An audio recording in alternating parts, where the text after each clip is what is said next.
Welcome to the African Diaspora News Channel. I'm Whitney Mckoy. For the first time ever, the International Criminal Court has convicted the leader of the Janjaweed militia, the same group that terrorized Darfur more than 2 decades ago. And while the world celebrates this small step toward justice, Sudan is once again on fire. Families are being slaughtered, ethnic groups wiped out, and millions displaced in what the UN calls one of the worst humanitarian crises of our time. Let's get into it. Let's take you deep into the story from the conviction in The Hague to the horror still unfolding in Darfur and beyond. Ali Mohammed Ali Abdal Rahman, better known as Ali Kushayb, sat expressionless as the presiding judge read out 27 guilty verdicts for mass murder, rape, and crimes against humanity. He was found guilty of leading Janjaweed militias that, under the command of Sudan's government, burned entire villages to the ground, executed civilians, and used sexual violence as a weapon of war. In one of the court's most disturbing accounts, Judge Joanna Coroner described how Kushayb ordered 50 civilians to be loaded onto trucks, beaten with axes, and then forced to lie on the ground before being shot dead. The accused, she said, was not only giving orders, he was personally involved in the beatings and also the executions.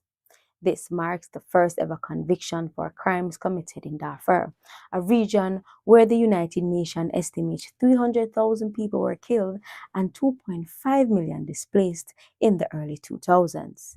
The Chamber is convinced that the accused is guilty beyond reasonable doubt of the crimes with which he has been charged. Its verdicts are unanimous. The Chamber's verdicts are as follows. For the war crime of attack against a civilian population, count 4 under the relevant articles and committed during the Kudum and Bendizi operation, guilty.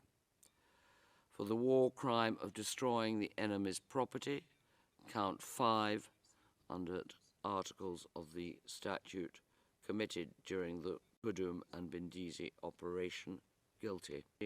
But as Kushayb faces justice in The Hague, the horrors of Darfur have returned, this time under a new name, the Rapid Support Forces, or RSF, born directly out of the Janjaweed.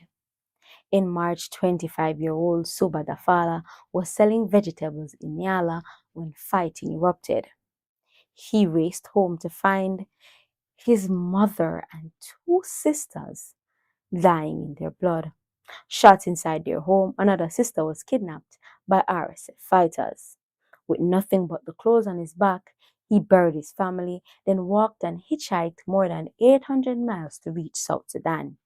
He told reporters, "At night, I have nightmares and scream my mother's name in my sleep." And, well, this is not only his case. Today, the father lives in the Vrenk transit camp, one of the thousands of Sudanese seeking refuge in neighboring countries. The war that began in 2023 between the Sudanese army and the RSF has killed more than 150,000 people, displaced 14 million, and left millions more starving. The International Rescue Committee warns the scale of this crisis is not being properly recognized by the global community. Neglect feeds division, and division feeds fear. Well, in Darfur's last army-held city, al-Bashir, 260,000 civilians have been trapped for 16 months under siege by RSF forces. Food and medicine can't get in. Families are dying not just from bullets, but also from hunger. Meanwhile, ICC prosecutors are now seeking fresh arrest warrants, this time for those behind the current war. The RSF, led by General Mohammed Hamdan Dagalo, known as Hamidati, is accused of carrying out the same ethnic cleansing tactics that Kushayb perfected 20 years ago. And just like before, darker-skinned and non-Arab Sudanese are being hunted, tortured, and executed because of their ethnicity. Kushayb's conviction also draws attention back to his former ally, Sudan's ousted dictator Omar al-Bashir, still wanted by the ICC for genocide. Though he was arrested in Sudan in 2019, Bashir has never been handed over to The Hague. So here we are again, the same militias, the same atrocities, just different names. One Janjaweed leader finally faces justice, but an entire system of violence continues to burn a nation while it's living.